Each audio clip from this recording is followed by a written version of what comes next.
Dit was 'n unieke geleentheid hierdie jaar om met kritisie van die onteieningswet wat in Januarie gepromulgeer is, maar nog nie van krag is nie, te gesels in die teenwoordigheid van 'n lid van die kabinet, Dean McPherson, die minister van Openbare Werke.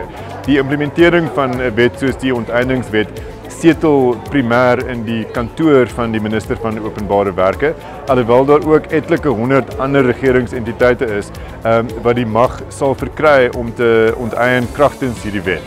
Wat baie duidelik is uit die gesprek, en ons het AgriSA verteenwoordig gehad, Agbiz, die Solidariteitsbeweging, die Instituut vir Rasverhoudinge en die minister van Openbare Werke, is dat daar bekommernisse is oor onduidelikhede of teenstrydighede in die wet soos wat die wet op die oomblik op die wetboek staan, al is hy nog nie van krag nie.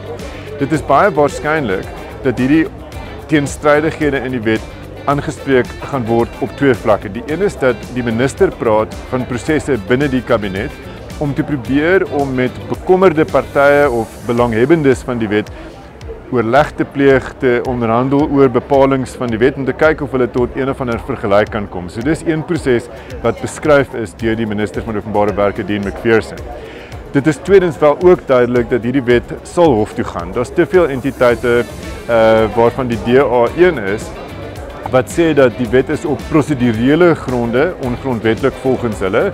Dat beteken dat 5 van die 7 provinsies wat in die Nasionale Raad van Provinsies ten gunste van die wet gestem het in Januarie, nie behoorlik gemagtig was deur die provinsiale wetgewers om daarvoor te stem nie. So daar's 'n prosedurele probleem. Maar die ander, kom ons sê, groep van bekommernisse van byvoorbeeld die DA wat een van die litigante hier is substantief, dat dit nie duidelik is kragtens die bepalings van hierdie wet wanneer 'n hof betrokke sal raak om te sê of jou grond onteien mag word of nie onteien mag word nie. Die wet self is hieroor nie heeltemal duidelik nie. Volgens een artikel in die wet kan 'n hof eers laat in die proses betrek word, wat beteken jy moet klomp regsonkoste aangaan om 'n prokureur te kry om hof toe te gaan. Volgens 'n ander bepaling in die wet is 'n hof vroeg reeds betrokke in die bepaling van of jou grond onteien kan word en indien wel wat die kompensasie daarvoor sal wees.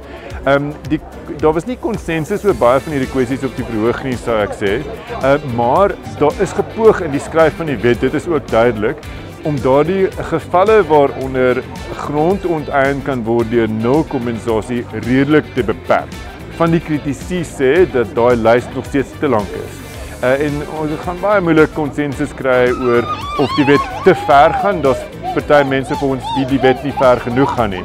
Ek dink baie van hierdie besware gaan eers besweer word in die hof.